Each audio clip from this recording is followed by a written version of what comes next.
प्रतिष्ठा का कार्य का आज दूसरा दिन है। आज जो अनुष्ठान हुआ है, आज कुंड बना है, उसमें जो माता गंगा से जो जल आया था वो डाला गया है, उसमें भगवान की मूर्ति को स्थापित किया गया है। और इस संबंध में हमारे गुरु जी यहाँ मौजूद हैं, आचार्य जी हैं जो प्राण प्रतिष्ठा करा रहे हैं। इनसे हम चर्चा करेंगे, कुछ जानेंगे, धार्मिक महत्व कुछ जानेंगे कि ऐसा क्यों किया जाता है कि गंगा जी के जल में कुंड बना करके गंगा जी के जल को डाल करके उसमें भगवान को रखा जाता है। हम अपने गुरु जी से बात करेंगे और कुछ धर्म के बारे में इनसे जानेंगे। जी गुरु जी, आज जो कलश यात्रा और प्राण प्रतिष्ठा का आज दूसरा दिन है और आज के कार्यक्रम में आपने बाहर एक बड़ा सा कुंड बनवा करके उसमें जो गंगा जल आया था उसमें आप गंगा जल को डलवा करके और भगवान की जो मूर्तियां आई हैं उनको आप उसमें स्थापित कराएं। इसका महत्व क्या होता है, ये क्यों किया जाता है और इसके उपरांत क्या होगा, थोड़ा हमारे दर्शकों को आप विधिवत बताइए।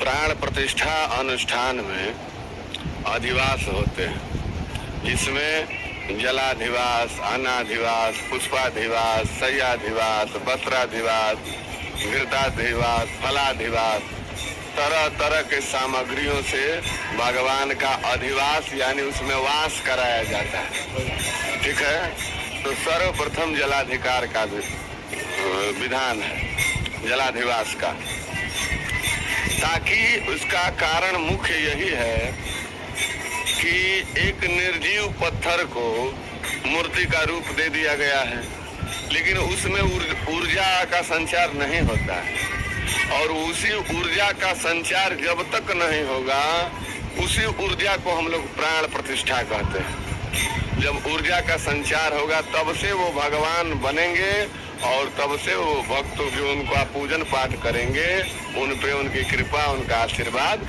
बनेगा। जी गुरु जी, ये जल में आप भगवान की मूर्ति को आप रखवाए हैं, तो ये बस आज रात भर आप रखवाएंगे कि जब तक ये अनुष्ठान चलेगा, यानी 15 तारीख तक अनुष्ठान चलने की संभावना है, तो ये 15 तारीख तक रहेंगे या आप सुबह निकलवा करके अगला कार्य करेंगे? ऐसा है, इसमें जो है पृथक पृथक अधिवास का विधान है। तो आज ये जलाधिवास हुआ है, फिर कल अन्नाधिवास होगा, फिर शाम को शय्याधिवास होगा। ऐसे 5 दिन में बहुत प्रकार के अधिवास हैं, वो पृथक पृथक किया जाएगा।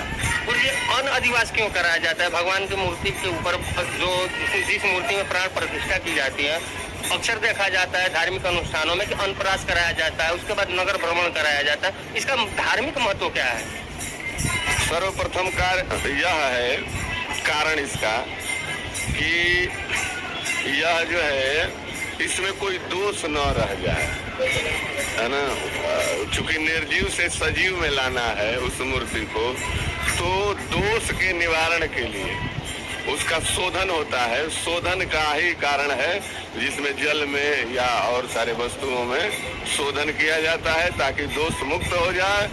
और अंतिम में नगर भ्रमण किया जाता है। नगर भ्रमण करने का ये एक उद्देश्य ये है महत्वपूर्ण कि सब में एकता बना रहे। दूसरा यह कारण है कि भगवान आज से इस गांव में विराजमान होंगे तो कितने लोगों के तरफ वो घूमेंगे, उतने लोगों पर उनका आशीर्वाद बना रहे। शहर जितने, अरे यहाँ तो अभी गांव का माहौल है, शहरों में पूरा शहर भ्रमण कराया जाता है ताकि लोगों पर भगवान का आशीर्वाद बना रहे, उनका नजर बना रहे कि इतने लोग हमारे इलाके में, हमारे क्षेत्र में पढ़ते हैं, इन लोगों पर हमारा विशेष कृपा बने, ये उसका कारण है। तो मैं अपने दर्शकों को बता दूं कि गुरुजी ने बताया है कि ये जल प्राशन किया हुआ है, कल अन्नप्राशन किया जाएगा, अगले दिन अनाधिवास, अगले दिन अनाधिवास किया जाएगा, उसके अगले दिन नगर भ्रमण कराया जाएगा। ये गुरुजी धार्मिक महत्व बताया, गुरुजी ने धार्मिक महत्व बताया है। अब हमारे साथ कुछ यहाँ के दर्शक मौजूद हैं, इनसे हम बात करते हैं कि ये मंदिर कितने साल पुरानी है जिसका नवनिर्माण किया जा रहा है। आप आप लोगों का नाम क्या है? आप लोग यहाँ बैठे हैं, सभी लोग गांव के ही दर्शक हैं, रहने वाले भक्त भी हैं।